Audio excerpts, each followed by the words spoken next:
ஸ்ரீ பாத்ரபத மாதம் என்றழைக்கப்படும் ஆவணி மாத மாஹாத்மியத்தின் 23ஆம் நாள் கதை. ஹரே கிருஷ்ணா. பாத்ரபத மாத கதைகளை நீங்கள் அனைவரும் ஒவ்வொரு நாளும் முழு கவனத்துடன் செவிமடுப்பதால் பகவான் ஸ்ரீஹரியின் பரிபூரண ஆசீர்வாதத்தை பெறுவீர்கள். எனவே பாத்ரபத மாதம் அதன் முடிவை நோக்கி நகரும் போது இன்றைய பாத்ரபத மாத கதையை துவங்கலாம். புலஸ்திய முனிவர் கூறினார், அரசரே, மிக பெரிய புஷ்கரத்தில் பசுக்களையும் நடுவில் நிலத்தையும் சிறிய புஷ்கரத்தில் உணவையும் கொடுக்க வேண்டும். அந்த இடத்திற்கு இதுவே தட்சிணையாகும். முதல் புஷ்கரத்தின் தெய்வம் ஸ்ரீ பிரம்மதேவர் ஆவார். இரண்டாவது புஷ்கரத்தின் தெய்வம் பகவான் ஸ்ரீ மகாவிஷ்ணு மற்றும் மூன்றாம் புஷ்கரத்தின் தெய்வம் ருத்ரதேவர் ஆவார். எனவே 3 தெய்வங்களும் தனித்தனியாக அங்கு உள்ளன. இப்போது மகாபாதக் நாஷன் என்று அழைக்கப்படும் அனைத்து விரதங்களிலும் சிறந்த விரதத்தை நான் தேர்வு செய்கிறேன். இது சங்கரர் கூறிய விரதம். இந்த விரதத்தை கடைபிடிக்க இரவில் உணவு தயாரித்து குடும்பத்திலிருந்து ஒரு பிராமணரை அழைத்து அவருக்கு உணவளித்த பின்னர் ஒரு பசு, தங்க சக்கரம் கொண்ட ஒரு திரிசூரம் மற்றும் 2 ஆடைகள், வேஷ்டி மற்றும் தாள் ஆகியவற்றை தானம் செய்யுங்கள். இவ்வாறு நற்செயல்களை செய்பவர் சிவலோகத்தில் பேரின்பத்தை அடைகிறார். இது மகாபாரத நாஷன் விரதம், ஒரு நாள் விரதம். இதை அனுஷ்டித்து ஒருவேளை மட்டும் உணவு உட்கொண்டு மறுநாள் எள் பசுவையும் காளையையும் தானம் செய்பவர் சங்கரரின் அருளை பெறுகிறார். பாவங்களையும் துக்கங்களையும் அளிக்கும் ருத்ர விரதம் இது. ஒரு வருடம் ஒரு நாள் இடைவெளியில் இரவில் உணவு உட்கொண்டு வருடம் முழுவதும் நீலத்தாமரை, தங்கத்தாமரை, சர்க்கரை மற்றும் காளை நிரப்பப்பட்ட ஒரு தட்டை தானம் செய்பவர் பகவான் ஸ்ரீ மகாவிஷ்ணுவின் இருப்பிடத்தை அடைகிறார். இது நீல விரதம் என்று அழைக்கப்படுகிறது. ஆஷாரம் முதல் தட்சிண பூஜை வரை 4 மாதங்கள் எண்ணெய் ஸ்நானம் செய்வதை விட்டுவிட்டு உணவுப் பொருள்களை தானம் செய்பவர் பகவான் ஸ்ரீஹரியின் இருப்பிடத்திற்கு செல்கிறார். இது மக்களை மகிழ்விப்பதால் இது பிருத்தி விரதம் என்று அழைக்கப்படுகிறது.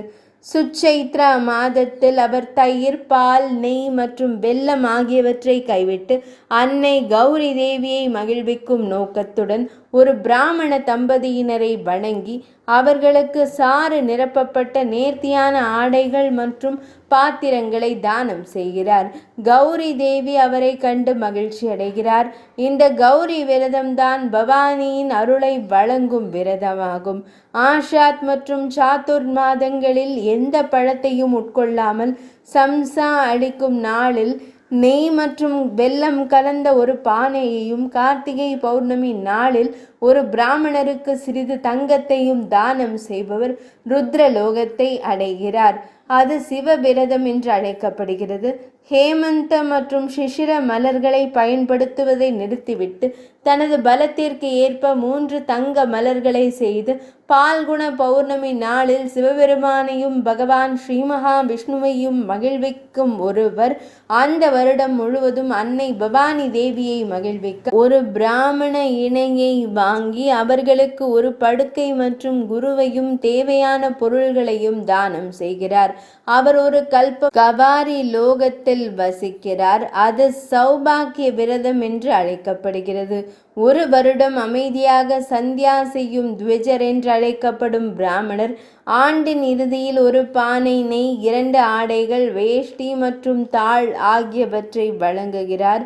ஒரு பிராமணருக்கு எள்ளையும் மணியையும் தானம் செய்பவர் சரஸ்வலோகத்தை அடைகிறார். அங்கிருந்து அவர் இந்த உலகத்திற்கு திரும்ப வேண்டியதில்லை.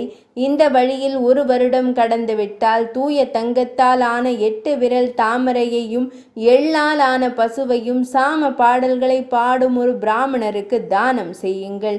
இதை செய்பவர் சிவலோகத்தில் மதிக்கப்படுகிறார். இது சாம விரதம் என்று அழைக்கப்படுகிறது. 9ஆம் நாள் ஒரு வேளை மட்டும் உணவு உட்கொண்டு பக்தியுடன் கன்னி பெண்களுக்கு உணவளிக்கவும். பிராமணர்களுக்கு ஒரு பசு, வேட்டி, தங்கத்தால் தைக்கப்பட்ட தாள் மற்றும் தங்க சிம்மாசனம் ஆகியவற்றை தானம் செய்யுங்கள். இதன் மூலம் அவர் சிவலோகத்திற்கு செல்கிறார். தண்ணீர் நிரப்பப்பட்ட ஒரு பாத்திரத்தை, 1 பில்லியன் பிறப்புகளுக்கு எள்ளு மற்றும் தங்கத்தால் நிரப்பப்பட்ட ஒரு பாத்திரத்தை தானம் செய்யுங்கள். இதை செய்பவர் பிரம்மலோகத்தில் மதிக்கப்படுகிறார். இது உத்தம ஆனந்த விரதம் என்று அழைக்கப்படுகிறது.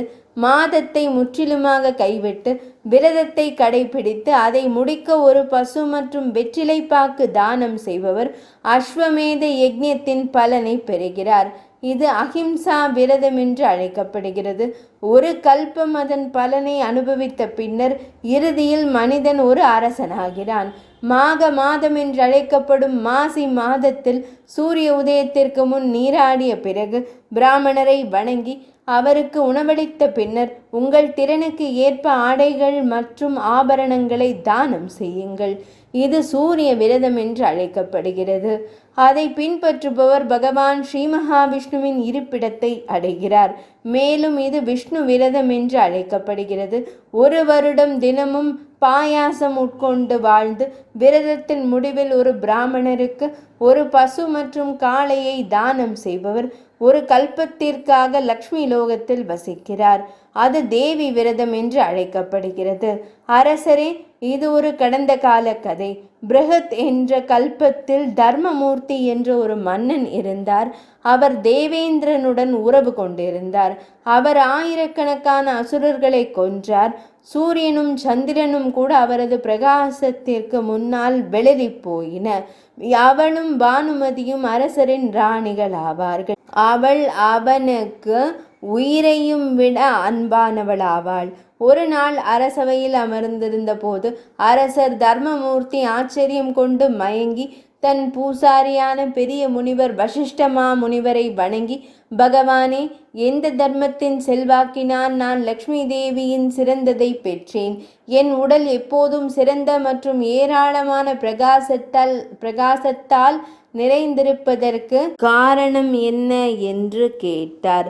பின்னர் ரிஷி வசிஷ்ட முனிவர், அரசரே, பண்டைய காலங்களில் லீலாபதி என்ற ஒரு விபச்சாரி இருந்தாள். அவள் எப்போதும் சங்கரரை வணங்க தயாராக இருந்தாள். ஒருமுறை புஷ்கரத்தில் சதுர்த்தசி நாளில் உப்பு மலையை உருவாக்கி அதனுடன் ஒரு தங்க சிலையையும் தானம் செய்தாள். லீலாவதியின் இல்லத்தில் பணிப்பெண்ணாக பணி செய்த சுத்தன் என்ற ஒரு பொற்கொல்லன் இருந்தான். அவர் மிகுந்த பக்தியுடன் முக்கிய தெய்வங்களின் தங்க சிலைகளை செய்தார். அவை பார்ப்பதற்கு மிகவும் அழகாகவும் அருமையாகவும் இருந்தன. அதை ஒரு மத பணியாக கருதி இருவரும் பிராமணர்களுக்கு சேவை செய்வது உள்பட அனைத்து வேலைகளையும் முடித்தனர். நீண்ட காலத்திற்கு பின்னர் விபச்சாரி லீலாவதி அனைத்து பாவங்களிலிருந்தும் விடுபட்டு சிவபெருமானின் இருப்பிடத்திற்கு சென்றார். ஏழையாக இருந்த போதிலும் மிகவும் சாத்வீகமாக இருந்த விபச்சாரிக்கு கூலி கொடுக்காத அந்த பொற்கொல்லர் நீங்களே ஆவீர்கள். அவரது முழு பிரகாசத்தால் நீங்கள் 7 தீவுகளின் எஜமானராகவும் ஆயிரக்கணக்கான சூரியன்களைப் போல பிரகாசமாகவும் மாறிவிட்டீர்கள். அவரது மனைவி தங்க மரங்களையும் கடவுள்களின் சிலைகளையும் பிரகாசிக்கச் செய்தார். எனவே அவர் உங்கள் ராணி பானுமதி. சிலைகளை பிரகாசிக்க செய்ததால் ராணியின் தோற்றம் மிகவும் அழகாகிவிட்டது. மேலும் அந்த பூர்ணாவின் பிரகாசத்தால் நீங்கள் மனித உலகில் தோற்கடிக்கப்படாதவர் ஆகிவிட்டீர்கள். மேலும் நீங்கள் ராஜ்யலட்சுமியை ஆரோக்கியத்தாலும் நல்ல அதிர்ஷ்டத்தாலும் ஆசீர்வதித்திருக்கிறீர்கள். எனவே நீங்கள் சடங்குகளின்படி தானிய பர்வதம் போன்ற 10 வகையான பர்வதங்களை தயாரித்து அதிலிருந்து அரிசியை உட்கொள்ள வேண்டும். பின்னர் மன்னர் தர்மமூர்த்தி வசிஷ்ட முனிவரின் வார்த்தைகளை மிகவும் நல்லது என்று மதித்து பின்னர் தானியங்கள் போன்றவை சொர்க்கத்திற்கு செல்லுங்கள். அரசரே, நித்திய பர்வதத்தின் தானத்தை வெறுமனே ஓதுவதன் மூலம் உங்கள் கனவுகள் அளிக்கப்படும்.